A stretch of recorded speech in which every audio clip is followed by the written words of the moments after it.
Welcome to the KP Podcast, where we talk about the business of real estate.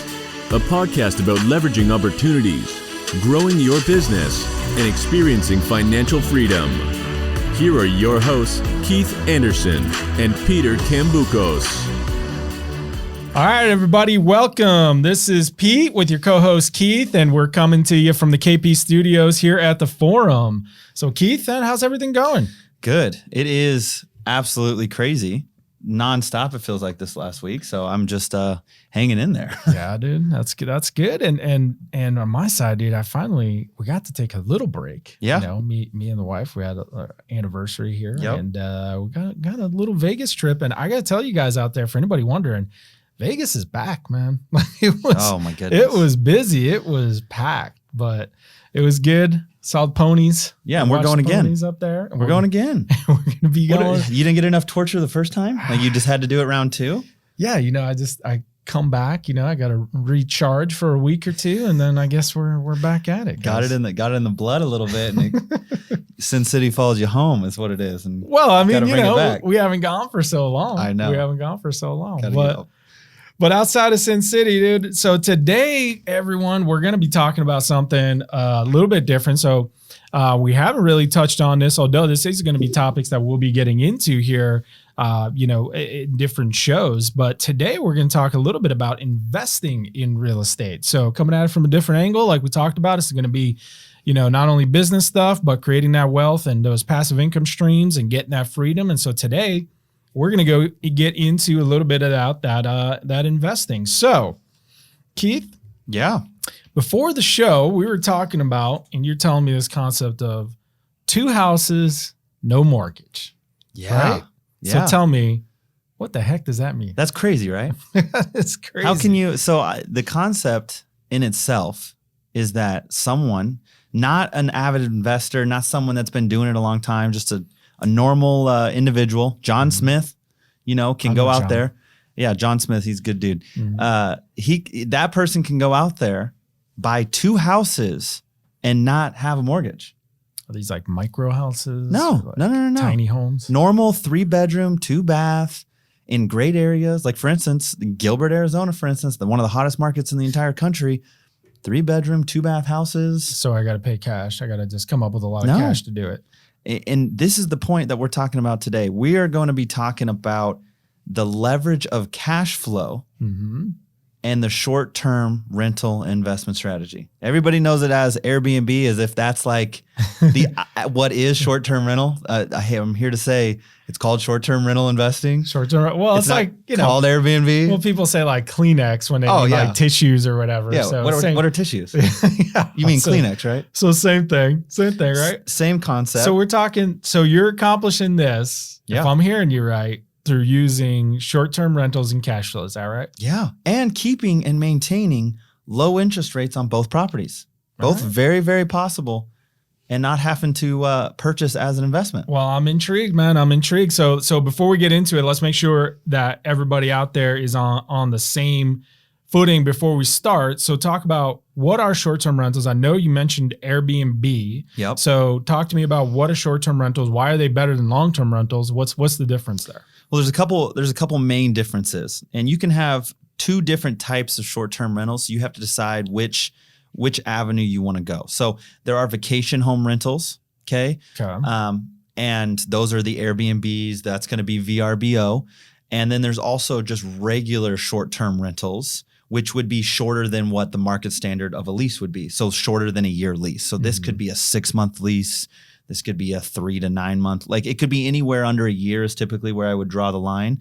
The main difference between the 2 of them is a vacation rentals tends to be much shorter, if possible, and is furnished and has all of the benefits and features involved in it. The other short-term rentals, which would be just a shorter lease rental, I guess, if you will, you're not going to have the furnishings. You're not going to be paying for a lot of the stuff in the house, like AC, water, electric, and stuff like that.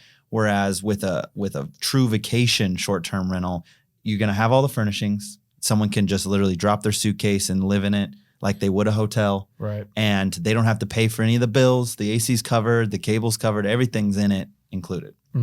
So, and then your rates, which I think is an important piece here. Like when you're talking about the cash flow, are higher obviously than what you're getting on the long term, right? Oh, it's significant. And I think that's what's really important is for the longest time in our industry, right? Long-term rentals were the thing. How many houses, how many doors you're going to get? Yeah. Airbnb really didn't hit the surface since the last 10 years or so, like before it started getting really popular and people were like, oh my gosh, this is huge.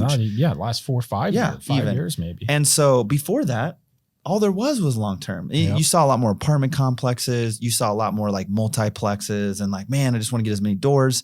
Really common strategy we see in the Midwest is, 4 plexes, 8 plexes, 12 plexes where they have tons of doors. They're not necessarily apartment complexes, but they're close. They might as well feel like it. And you have long-term tenants. They're year in and year out. They stay there. And there's a different strategy with that. But the way that Airbnb and VRBO and short-term rentals has changed the market is they can take a higher premium on a per night basis, increase that cash flow opportunity, and instead of just covering your mortgage that you potentially have and then a little couple extra, $100 a month, now you're getting a significant increase in your income. Sometimes 100% profit. Your ROI is just massively higher. And I think one of the other things too to point out that people sometimes overlook is the fact that you're getting in there, much more often. And so you're catching any potential issues way before they happen. Oh, that's huge. You know what I mean? You don't got a tenant in there for a year and you don't see the house or you pass by, every once in a while. With this, if you're turning this thing over and you got short-term people in there, it's getting cleaned regularly. You're seeing any maintenance issues. You're staying on top of those things.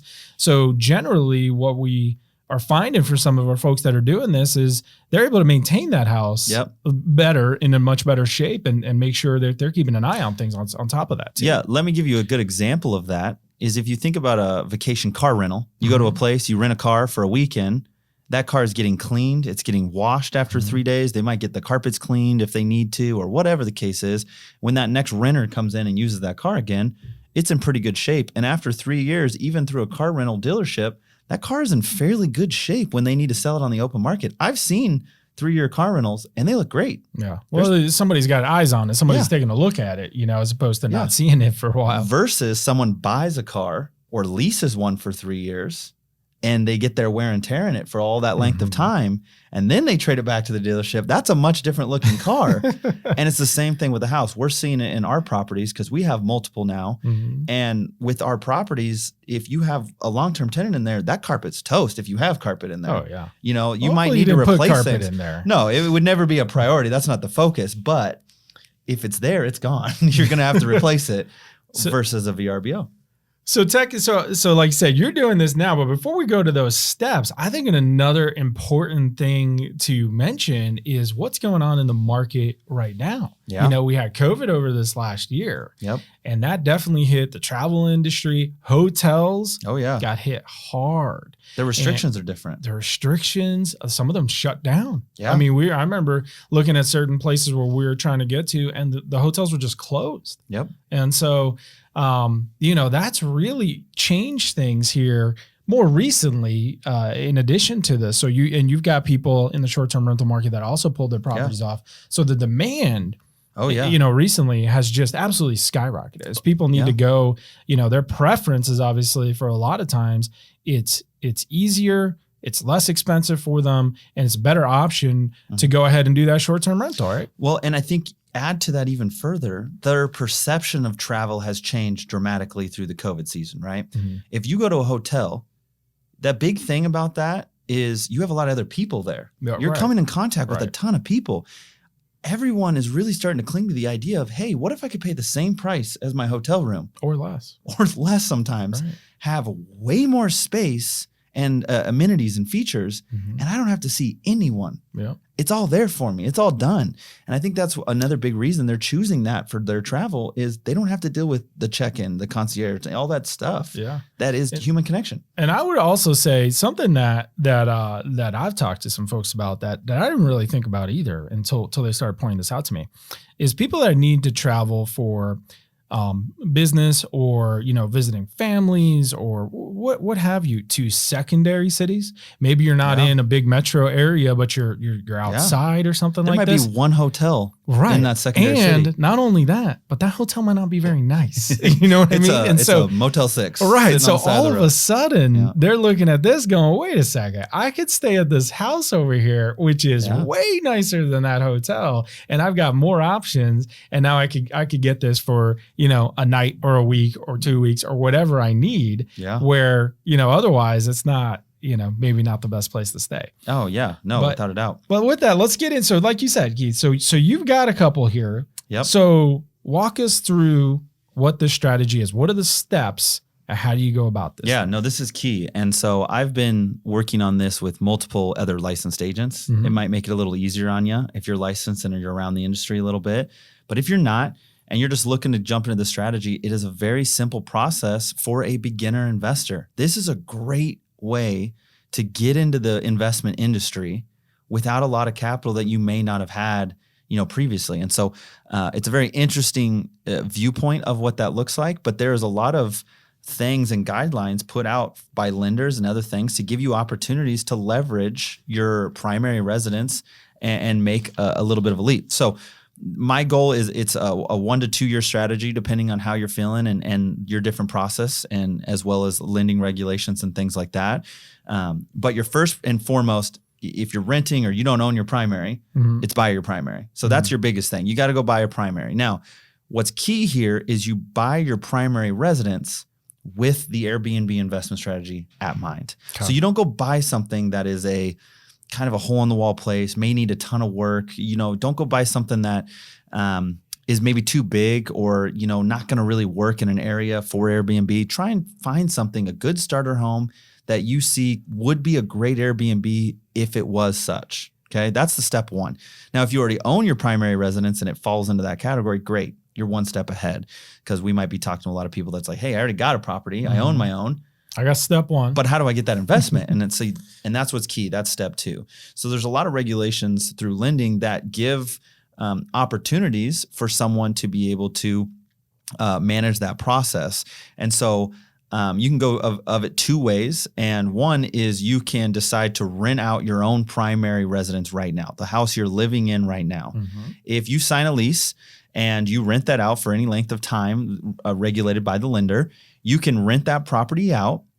And what the lender will do is they'll take, most lenders, most guidelines will take 75% of what that rent is, and they'll cancel out that portion of your mortgage currently, and reduce that debt to income ratio, both monthly and yearly and so forth. So what that does is you probably don't need any more income to be able to keep that house. And then actually it's like you restarted the same step you did step one. So you're going to go buy another primary residence. You're going to upsize or get something that you want maybe a little differently.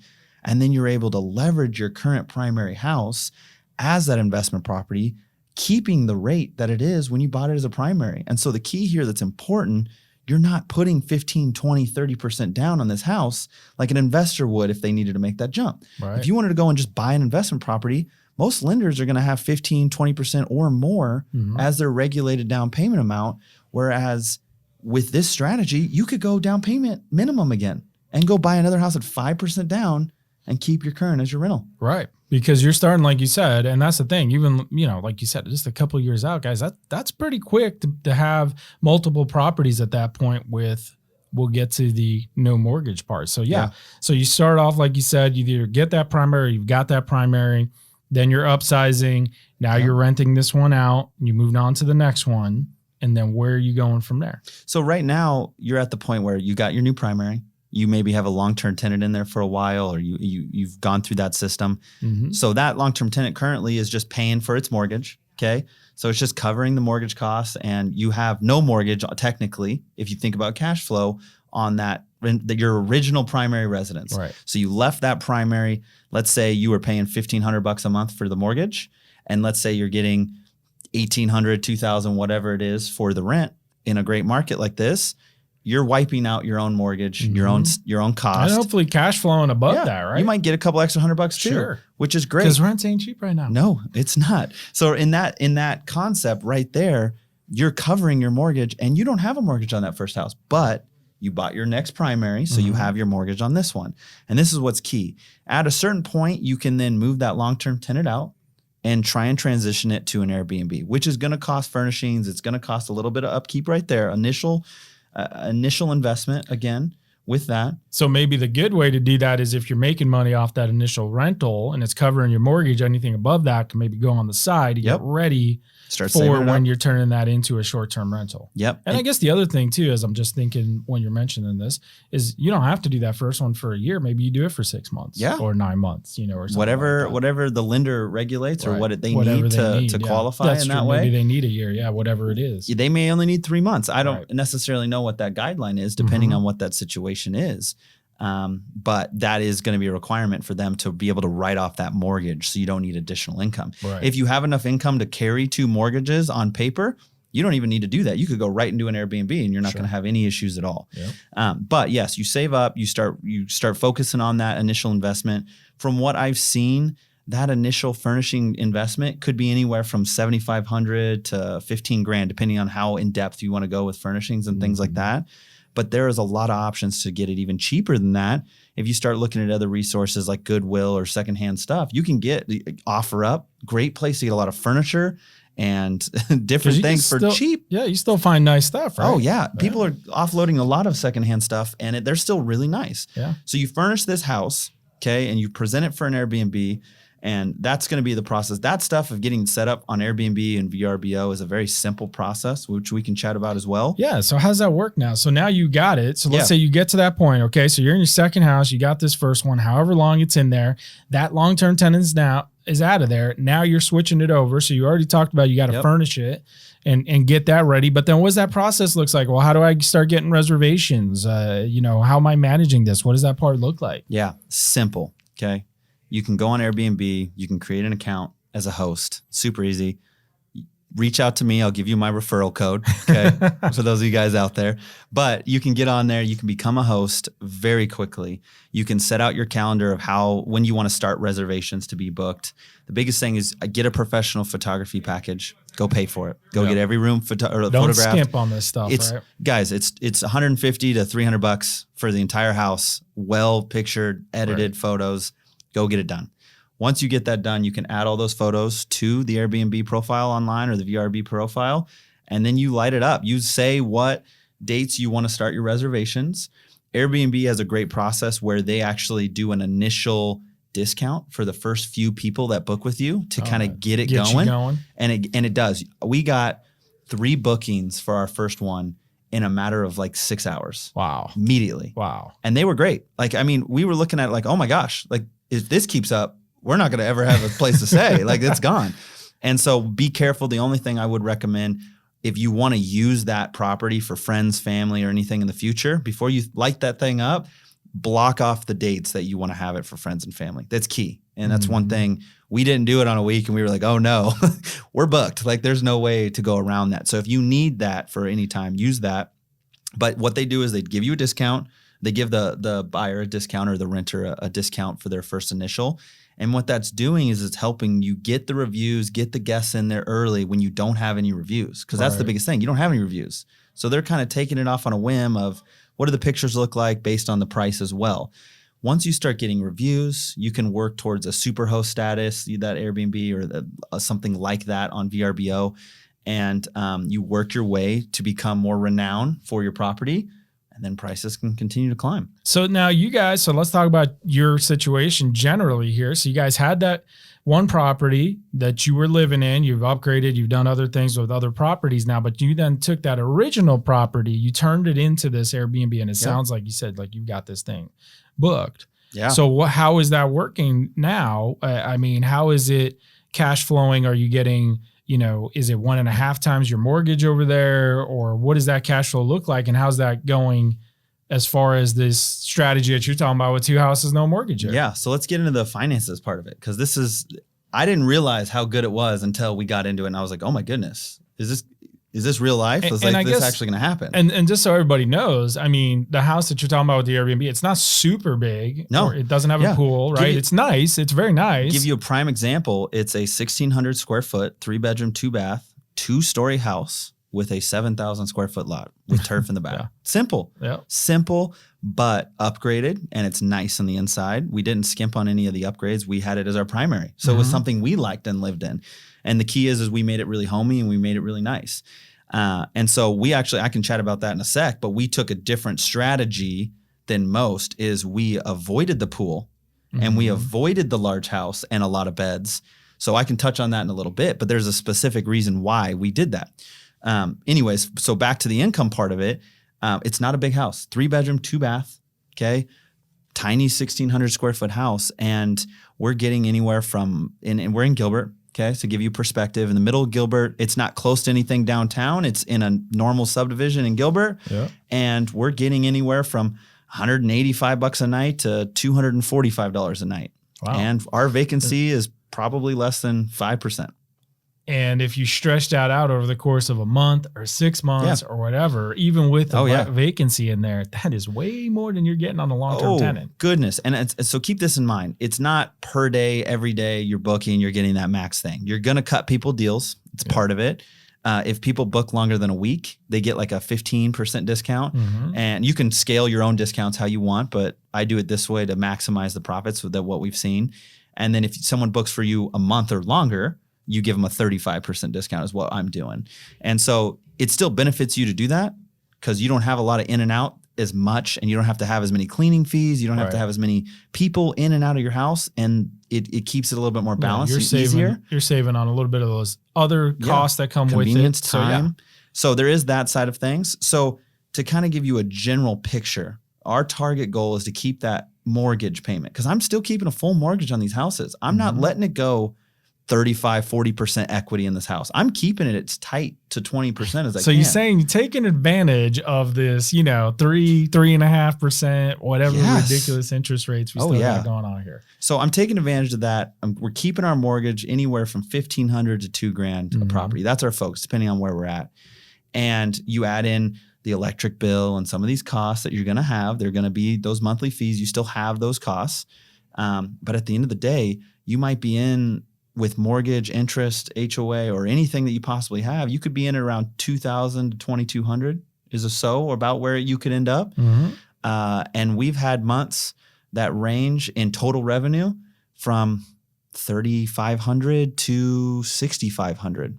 So if you really think about that difference, that's a big. It's a big range. But I'm happy with anything over 3,800. So I'm like, I look at it as, hey, what's the worst case scenario? If I have a month that's 3,800. I'm still walking away with $1,800 of cash flow income a month. Yeah. And so now this is where we get into the strategy of 2 houses, no mortgage. If I can leverage all my costs, pay that mortgage and all those fees, and then I take that $1,800 to $3,800 worth of profit that I'm making each month, and I can move it in to my next primary house now, and I'm paying off all of that mortgage. And in most cases, I'm also potentially paying off my electric bill, my power, all my utilities and everything. You are literally living debt-free with 2 houses 2 years into homeownership. That's crazy, guys. So that's awesome, man. So that's a good way. And I love the step-by-step, guys, for anyone trying to figure out. So here's a perfect example of real life. You're doing it. Here's what the numbers are. Here's what the process is. And it sounds like, just about anybody could do that. It just put a little time, a little planning into it.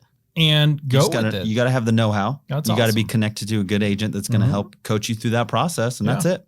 So what could potentially, so that's all the good things. Yep. Is there any downsides here? What could potentially go wrong? Oh, no, that's impossible. There's no downsides. There are no downsides to my ideas, Pete. Perfect strategy? Absolutely. And I think that's what's really key is if something doesn't have a downside, it might be illegal. Let's really think about that. So if you're out there and you're like, man, there is nothing possible that could go wrong. Well, criminally might be the next. I was going to say illegally's got that downside. It's called prison. Yeah, prison is a downside. It's a risk, apparently, right? So no. So Airbnb does have a few risk factors involved. One, downside is the fact you do have to furnish and you do have to carry all the utility costs and all those things. It's on your books. It's a little something extra that you have to manage with and keep track of and take care of, and it becomes a hassle. And the furnishings cost money to get that startup process. That's one of the risks. I think another one too that commonly that people need to make sure of before you're starting is, what are the rules with your HOA? Yep. Are there any restrictions that you've got there that you need to be aware of? Is there minimums, that you can do, minimum length of stays and things like that? Obviously, if you've got no HOA, then, you just worry about the city, but most cities don't have anything at this point. So yeah, just stuff to be careful of. And well, you kind of just touched on one. You kind of snuck it in there. What's that? At this time, you said. You said at this point, right? Uh-huh. So you say that's the other big risk. That's the other over cloud above our heads. You never really know what's going to happen. Just like any investment, it's never perfect. It's never 100% no risk, right? There's always a chance that something bad could happen in anything. And the one that kind of sits over Airbnb a little bit is if the cities do something, or if an HOA says, no short term, which there are some, but they usually allow 30 days or more. You can do a monthly rental and still take advantage of Airbnb and the benefits.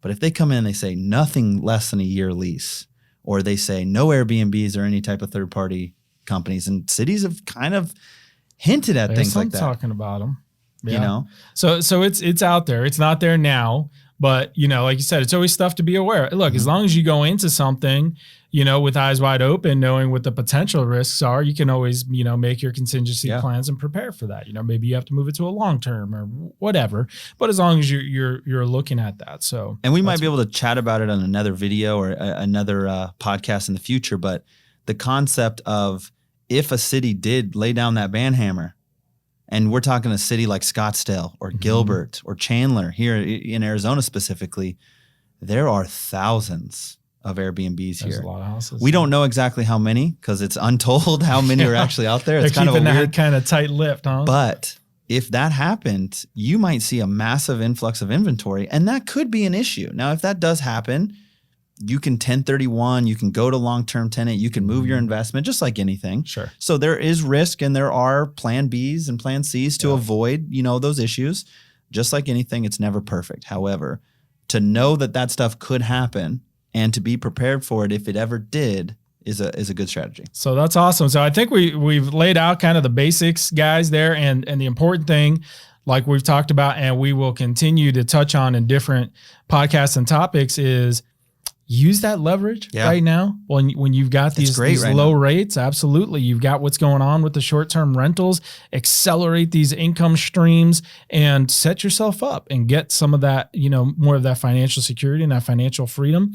And just a little sneak peek, we won't go into it, but for our next podcast, we're going to have some very special guests talking about a very different, innovative strategy to go about doing some real estate investing as well. I think you guys are going to really like it out there. Yeah, I'm excited. Yeah, I'm excited to have them with us. So we'll be sharing more stuff as the week goes on. But like always, appreciate you guys and all our followers. Subscribe to our podcast channel on kppodcast.com. All the resources are there. Our YouTube channel at the KP Elite. Would love to have your guys' follow. We're doing a ton of really cool stuff. Want you to be able to take advantage of it, implement it into your business and lifestyle, and continue to grow your real estate industry. Yep. If you guys have any questions, it's the email address, questions@kpeliteaz.com. And we will catch you guys next time. Thank you. See you guys.